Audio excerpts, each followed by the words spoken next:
Mən fəlsəfə eləyərkən bir şey diqqət yetirirəm ki, əsasən paradoksları ola bildiyi qədər minimuma endirim. Niyə? Çünki praktiki həyat üçün bu mənə daha sərf eləyir. Yəni belə bir sistemi götürüb praktiki həyatda istifadə etmək daha asandır deyə düşünürəm. Ona görə də paradoksları minimuma endirməyə çalışıram. Bunu necə eləyirəm? Kontekstləşdirməklə. Ziddiyyətli sistemlərdən birini götürürəm. Misal üçün keçən dəfə bir şeir yazmışdım. Oradan ağlıma gəldi bu video əslində. Varlıq və yoxluq ya da şeirdəki kimi varlıq və heçlik konsepsiyasını götürək.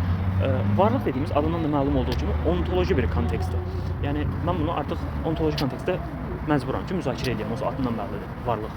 Amma heçlik konsepsiyasında oturub ontoloji konsepsiya kontekst üzərindən müzakirə etdiyim zaman ortaya paradoks yaranır. Çünki varlıq vardır da, yoxluq Parmenides kimi yoxdur axı. Necə eləyəcəm bunu?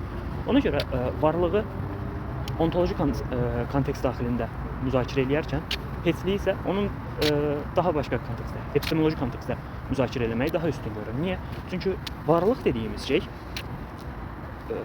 vardır, bildiyimiz üzrə. Yəni varlıq dediyimiz şey vardır və varlığın şüuru ilə varlığın özünü ayırdığımızda varlığın şüuru bizə heçliyi verir. Yəni bir nöqtədən sonra sən varlığı sorğulamağa başladığında, varlığa yönəldiyin üçün varlığın şüuru sənə heçliyi verəcək və sən heçə çatdığında onsuz da varlığa baxmış olacaqsan bir nöqtədə. Yəni belə bir şeydir bu əslində.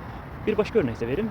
Determinizm, azad iradə mövzusu. Misal üçün determinizm dediyimiz şey səbəb-nəticə əlaqələri, şərtlənmələr bütündür. Çox reduksionist bir şəkildə deyirəm hal-hazırda. Azad iradə konsepsiyası isə mənə görə sosioloji, epistemoloji daxilində, yəni sosioloji bir kontekstdir və bu daxildə müzakirə edildiyi zaman heç bir paradoks yaratmır. Lakin mən azad iradəni ontoloji mövzuya daxil etdiyim zaman paradoks yaranır. Ona görə də kontekstləşdirmə burada mənə xeyir edir. Çünki paradoksları minimuma endirir, hətta bir çoxunu aradan qaldırır mənə görə. Lakin belə bir problem var ki, burada da bu hər nöqtədə, hər ziddiyyətli sistemdə işləmir. Misal üçün, yaxşı pis konsepsiyası. Burada işləməyəcək bu. Niyə? Çünki mənim öz fəlsəfəmdə, çünki yaxşılıq ya da pislik ontoloji olaraq var olan bir şey deyil. Konstruktiv yanaşmalardır mənə görə bunlar. Ona görə də burada işləmir. Məsəl üçün, burada zəif qalır. Belə. Bu qədər.